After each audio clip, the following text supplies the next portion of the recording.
জয় ঠাকুর।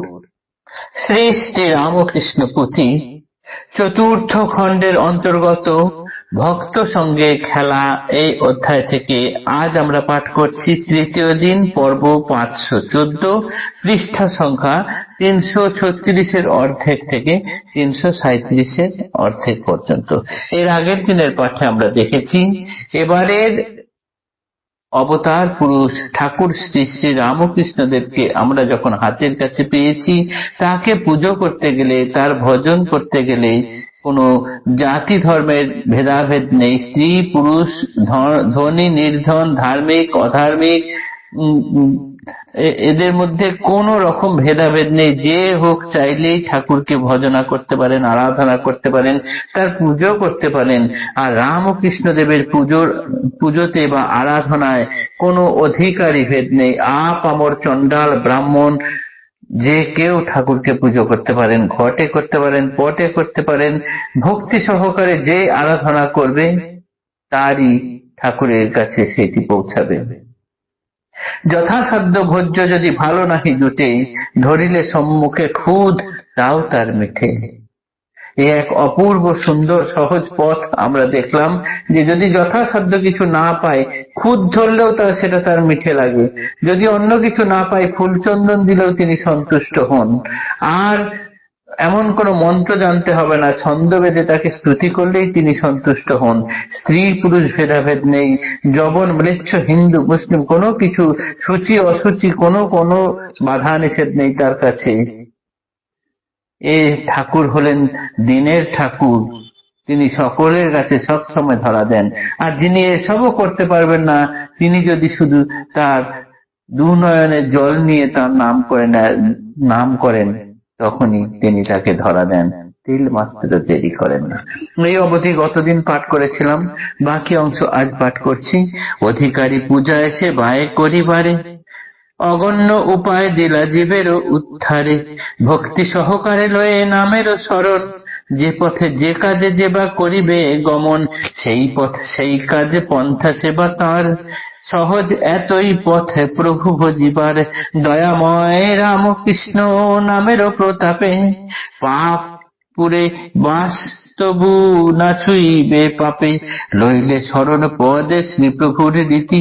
শরণাপন্নের হন তখনই সারথি, ইন্দ্রিয় আদিমত্ত অশ্ব মুখের লাগাম। শ্রী করে ধরিয়া রথ শরীর চালান, জীবে না জানিতে পারে কোথা যায় রথ। কিন্তু যেই পথ যায় সেই তার পথ, অবিদ্যা প্রবল কাল জীব পাপমতি।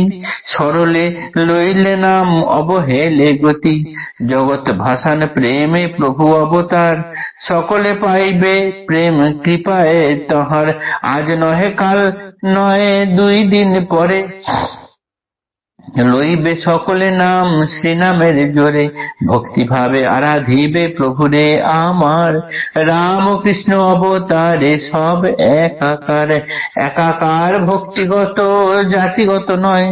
ধর্মপন্থা ভিন্ন ভিন্ন ভাবে সমন্বয়, এইখানে এক কথা শুনো বলি মন। কোন পূজা শ্রীপ্রভুর মনেরও মতন, কেমন ধরন কিবা প্রয়োজন তাই। সন্তুষ্ট যাহাতে প্রভু রামকৃষ্ণ রায়, প্রতিষ্ঠা করিয়া তাঁরে হৃদয়ের মাঝে। বিবেক বিরাগ দয় ঝাঁঝ ঘণ্টা বাজে, বিশুদ্ধ জ্ঞানের বাতি মনের ভিতর। ধূপ ধুনা আত্মসুখ জলে নিরন্তর, সৌরভ সুগন্ধ যদি মন্দিরে ছুটায়। অনুকূল অনুরাগ ব্যজনের বায়, দয়া ধর্ম দাক্ষিণ্য আদি সদ্গুণ অতুল। চরণ যুগলে হয় অঞ্জলির ফুল, মাখামাখি ভক্তি রসে চন্দনের প্রায়। ঘন ক্ষীর প্রেম যদি নৈবেদ্য থালায়, স্তুতি মন্ত্র চারি বর্ণ রামকৃষ্ণ নাম। কায় মনোবাক্যে যদি রটে অবিরাম, দিন দুঃখী সুবিনীত ধরিয়া প্রকৃতি। যেই পথে প্রভু দেব অখিলের পতি, জীবের শিক্ষার হেতু হইলা আগুসার। সে পথে গমন হয় উচ্চ পূজা তাঁর। ঠাকুরকে যে কেউ যেমন রকম ভাবে পুজো করতে পারেন, চোখের জলে ডাকতে পারেন, তখনই তিনি সাড়া দেন।